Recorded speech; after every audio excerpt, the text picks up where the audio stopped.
খেটে খাওয়া মানুষকে বিশ্বনবী অনেক সম্মান করতেন।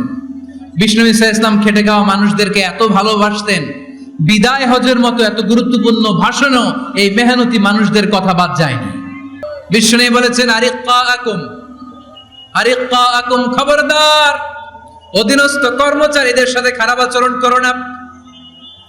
আতঈমুহুম মিম্মা তাকুলুন ওয়াকসুহুম মিম্মা তালবিসুন, খবরদার মনে রেখো, তোমরা যা খাবে তোমাদের অধীনস্থ কর্মচারীদেরও তা খাওয়াবে, তোমরা যা পড়বে তাদেরও তা পড়াবে।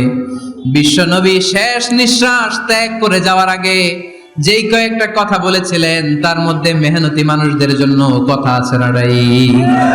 বিশ্বনবীর বিখ্যাত হাদিস, আ'তুল আজীরা আজরাহু ক্বাবলা আইয়াজিফা আরাকু, শ্রমিকের ঘাম মাটিতে লাগার আগে, শুকিয়ে যাওয়ার আগে তাদের পারিশ্রমিক মিটিয়ে দাও, কেননা তারা যদি বদদোয়া করে তোমার জীবনকে জাহান্নাম বানিয়ে দিবে কে?